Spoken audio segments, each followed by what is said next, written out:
Dutch Grand Prix Zandvoort, balapan di mana Max Verstappen akan mendapatkan dukungan penuh dari Orange Army. Untuk Dutch GP kemarin gue akan berikan rating 5,8 dari 10. Ya, dari awal gue udah duga sih bahwa akan sulit banget untuk nyalip di sini, dan terbukti di balapan kemarin malam. Karena track ini cukup sempit dan area nyalip tuh paling gampang tuh di start finish straight ke turn 1 ya. Ya well, saatnya gue review Dutch Grand Prix 2022. Max Verstappen menang. Yes, Max Verstappen kembali menang dan menguasai Zandvoort untuk kedua kalinya dalam 2 tahun. Dari awal dia udah menjaga kepimpinannya dari Charles Leclerc dan menjauh darinya. Lalu sempat ada drama dengan virtual safety car dan safety car ketika Yuki Tsunoda dengan cukup aneh sempat stop, lalu ke pit, ke track, lalu stop lagi. Ya gitu deh. Lalu saat Valtteri Bottas DNF, dia sempat berada di P2 karena Lewis Hamilton nggak pit. Saat restart, dengan mudah dia langsung tancap gas menyalip Lewis Hamilton dan tidak menengok ke belakang lagi. Dia kembali memenangkan Dutch Grand Prix untuk kedua kalinya dalam 2 tahun dan bisa dibilang dia menguasai Belanda lagi dan lagi. Max semakin dekat untuk meraih gelar F1 keduanya dan 5 kali kemenangan berturut-turut untuk Max setelah memenangkan Dutch Grand Prix kemarin. Bisakah dia memecahkan rekor Sebastian Vettel yang memenangkan 9 kali balapan berturut-turut? Atau mungkin dia juga bisa memecahkan rekor Michael Schumacher dan Sebastian Vettel yang memenangkan 13 balapan dalam satu musim? Kita lihat saja nanti ya. Lewis Hamilton dirugikan. Balapan yang cukup solid lagi dan lagi untuk Mercedes sebenarnya sampai saat safety car keluar dan Max Verstappen pit. Lalu disusul oleh George Russell di lap berikutnya. Lewis Hamilton dengan ban mediumnya stay out, dan dari sini muncul pertanyaan, apakah ini langkah yang benar? Karena Max Verstappen dengan ban soft barunya bakal sangar banget loh di belakang, dan ternyata bener gitu. Saat restart, gak pakai lama, langsung tancap gas Max Verstappen menyalip Lewis Hamilton. Gak hanya itu aja, Lewis juga disalip oleh rekan timnya George Russell dan Charles Leclerc. Lewis langsung meluapkan kekesalannya di tim radio dan mengatakan bahwa Mercedes telah mengacaukan balapannya. Alhasil, Lewis Hamilton harus puas finish di posisi keempat dan George Russell meraih posisi kedua. Balapannya solid, tapi bisa aja lebih baik gak sih kalau dilihat-lihat ya. Anyway, Mercedes lagi dan lagi solid, namun masih belum bisa meraih kemenangan pertama mereka di 2022. Masih aneh juga nih ya, kita belum melihat Mercedes menang sekalipun loh di musim ini.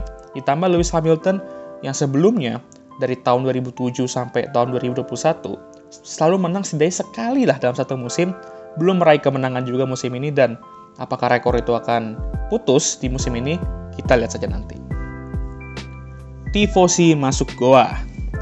Ya, lagi dan lagi dan lagi dan lagi dan lagi dan lagi dan lagi. Ferrari menguji kesabaran para tifosi di balapan ini. Saat pit stop pertama, pit crew Ferrari nggak siap dalam mengganti ban Carlos, dan alhasil Carlos mengalami slow stop. 12 detik itu kalau nggak salah. Lalu ditambah saat pit stop ketiga atau 4, gua rada lupa, Ferrari merilis Carlos pas di depan Esteban Ocon, yang menyebabkan unsafe release, dan akhirnya Carlos kena 5 detik penalti. Yang dimana Carlos Sainz yang finish di posisi kelima harus turun ke posisi ke-8. Hadeh. Lalu Charles Leclerc juga nggak diuntungkan dengan virtual safety car ketika Mercedes menggunakan kesempatan itu untuk pit 2 pembalap mereka. Dan dua-duanya keluar di depan Charles Leclerc. Untung ada safety car di mana Charles bisa pit lagi dan menyalip Lewis Hamilton yang nggak pit saat itu. Posisi ketiga untuk Charles, namun ya sudahlah ya, title hope sudah menjadi hope aja untuk Ferrari dan para tifosi.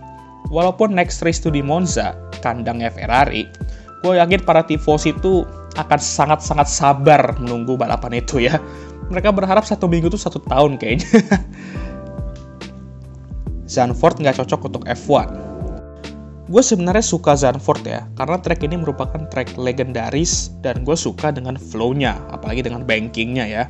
Tapi setelah 2 tahun nge-host balapan F1 di 2021 dan di 2022, gue ngerasa bahwa track ini sebenarnya rada nggak cocok sih untuk F1 karena minimnya aksi overtaking.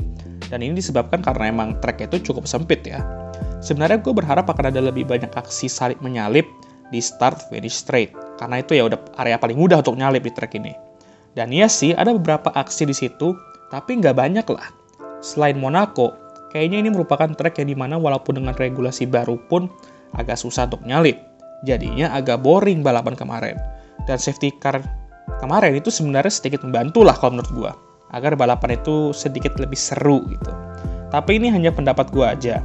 Kalau kalian punya pendapat lain, bisa komen di kolom komentar dengan kalimat yang baik dan sopan ya. Karena ini emang komentar pribadi aja, nggak tahu kalian komentarnya bakal kayak gimana.